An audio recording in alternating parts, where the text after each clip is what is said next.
మీరు నేను చెప్పేస్తే ఇంకా ఆయన ఎందుకు అసలు రావడము, పంపించేస్తే అయిపోతుంది, మనమే చదివేస్తామేమో. మీరు చెప్పలేరేమో, నేను చెప్పగలను. మోడీ గారు ఏం మాట్లాడాలో చెప్పగలను. ఎందుకంటే ప్రధానమంత్రి లాగా మనం చెప్పగలుగుతాము, కానీ అదే మాట్లాడాలని చెప్పని ఆశించడం కూడా తప్పేమీ కాదనుకోండి, కోరుకోవడంలో తప్పేమీ లేదు. కాకపోతే కోరుకునే విధానంలో మీరు ఇందాక ఇంట్రడక్షన్ లో చాలా చెప్పారు.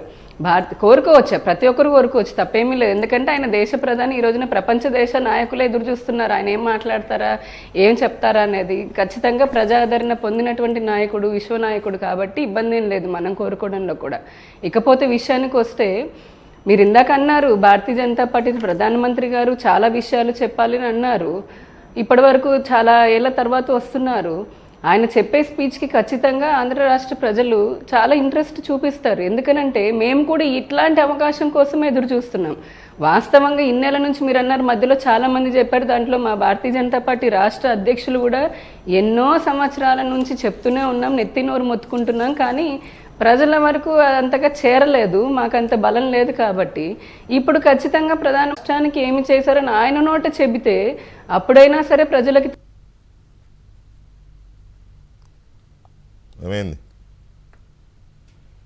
రాష్ట్రానికి అన్యాయం జరిగింది లేదంటే ఏమీ చెయ్యలేదు అని చెప్పి అన్నవాళ్ళు కదా. ఈ రోజున మళ్ళీ ప్రధానమంత్రి గారిని ఎందుకు తీసుకొచ్చి ఆయనతో ఏం చెప్పించాలని చూస్తున్నారో చెప్పాల్సింది అది కదా. ఎందుకంటే 10 సంవత్సరాలు మీరు పోలవరం అన్నారు, నిజంగా పోలవరానికి భారతీయ జనతా పార్టీ ఏమీ చేయకుండానే 75%, 77% అయిపోయింది, పని అయిపోయింది అని చెప్పని క్లెయిమ్ చేసుకుంటున్నాయి కదా రెండు రాష్ట్ర ప్రభుత్వాలు గడిచిన 10 సంవత్సరాల్లో.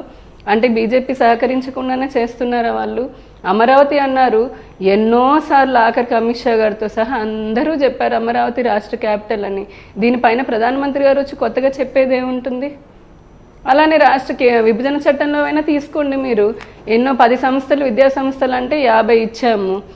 అట్లా ఏది తీసుకున్నా కూడా మీరు ఒక్కొక్క టాపిక్ తీయండి. ఆ ఒక్కొక్క టాపిక్ పైన కూడా కేంద్ర ప్రభుత్వం ఈ రాష్ట్రానికి ఏం చేసిందని చెప్పడానికి మేము సిద్ధంగా ఉన్నాము. ప్రధానమంత్రి గారు కూడా ఆయన ప్రభుత్వం ఈ రాష్ట్రానికి ఏం చేసిందో చెప్పడానికి సిద్ధంగా ఉన్నారు. మరి ఒకసారి ఎన్డీఏ ప్రభుత్వం వస్తే ఇంకెంత చేయడానికి కూడా సిద్ధంగా ఉన్నారు. అంతేకాని ఎవరో ఏదో మేమేమీ చేయలేదు అని చెప్పని అపనిందలు వేసి బట్ట కాల్చి మీద పడేసి ఏదో మసి పూసేస్తే దానికంతా సమాధానం చెప్పాల్సిన అవసరం నేడు ప్రధానమంత్రి గారికి ఉందని నేనైతే అనుకోవట్లేదు. ఎందుకంటే మేము చెప్పిన దానికంటే ఎక్కువే చేశాం. అది ఏం చెప్పాము అనేది మనం మొదలు పెడతామంటే ఎందుకంటే this is the right time. మీరు తీసుకున్న చర్చ కరెక్ట్. యామిని గారు ఒక మాట, ఇప్పుడు ఇందులో నీలాపనిందలు లేకపోతే మా బట్టగాల్సి మీద ఏడాలు ఇవన్నీ ఎక్కడ కనిపించాయి మీకు? జగన్మోహన్ రెడ్డి ప్రభుత్వం చాలా దారుణాలు చేసింది. ఒక్క నిమిషం, రాజధాని 3 రాజధానుల పేరుతో 3 ముక్కలు ఆట ఆడింది అనేది అందరికీ తెలిసిందే. పోలవరం 73% పూర్తయిన పోలవరం ఎన్డీఏ ప్రభుత్వ హయాంలో, ఆంధ్రప్రదేశ్లో కూడా ఎన్డీఏ ఉంది, డోంట్ ఫర్గెట్ ఇట్. ఎన్డీఏ ప్రభుత్వ హయాంలో 73% పూర్తయిన పోలవరాన్ని అటకెక్కించింది జగన్మోహన్ రెడ్డి ప్రభుత్వం, రైట్. తర్వాత వైజాగ్ స్టీల్ని ప్రైవేటైజ్ చేస్తామని చెప్పింది కేంద్ర ప్రభుత్వం. దాన్ని జగన్మోహన్ రెడ్డి ప్రభుత్వం ఏమాత్రం అడ్డుకోవడానికి ప్రయత్నించలేదు. కనీసం కేంద్ర ప్రభుత్వాన్ని రిక్వెస్ట్ చేయడానికి కూడా ట్రై చేయలేదు. అమ్ముకున్నారు, మాకు కూడా కొంత మిగులుద్ది అనుకున్నారో ఏమో తెలియదు. సో వీటితో పాటు ఇంకా కొన్ని ఇష్యూస్ ఉన్నాయి. అప్పులు విపరీతంగా చేశారు. అప్పులు ఎందుకు ఇచ్చారు అని అంటే, సరే పాజిటివ్ సెన్స్ ఉంది ఇందులో, నెగిటివ్ సెన్స్ ఉంది, అది పక్కన పెడదాం. ఇన్ని అప్పులు ఎందుకు చేయాల్సి వచ్చింది ఈ రాష్ట్ర ప్రభుత్వం?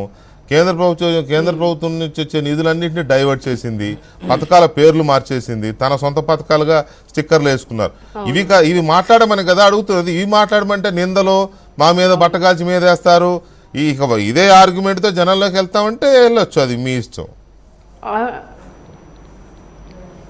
ఇదే ఆర్గ్యుమెంట్ మీరు స్టార్ట్ చేసిన ఆర్గ్యుమెంట్ ప్రకారమే నేను చెప్పానండి. ఇప్పుడు మీరు కరెక్ట్ రెండోసారి అన్నారు, నిజంగా జగన్మోహన్ రెడ్డి గారు స్టిక్కర్లు వేసుకుంటున్నారు.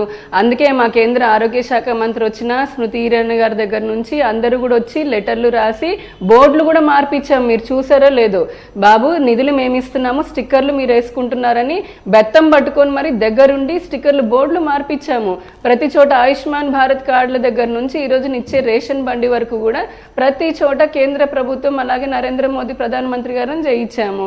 ఇక వికసిత భారత్ సంకల్ప యాత్ర ద్వారా మీరు చెప్పిన జగన్ గారు గుడ్డు దగ్గర నుంచి ఆయన స్టాంపులు స్టిక్కర్లు వేసుకుంటూ రైతులకు ఇచ్చేవి కూడా నేనే ఇస్తున్నానని, ఇల్లు కట్టేది నేనే ఇస్తున్నానని ప్రతి పథకం పైన కూడా ఆయన స్టిక్కర్ వేసుకున్న దానికి కూడా మొన్నంతా ప్రజల్లోకి తీసుకుని వెళ్ళి అదే ప్రజల సాక్షిగా ఈ రాష్ట్ర ప్రభుత్వ అధికారులు ఏ డిపార్ట్మెంట్స్ అయితే ఉన్నాయో ఆ అధికారులతోటే చెప్పించాము వికసిత్ భారత్ సంకల్ప యాత్ర ద్వారా.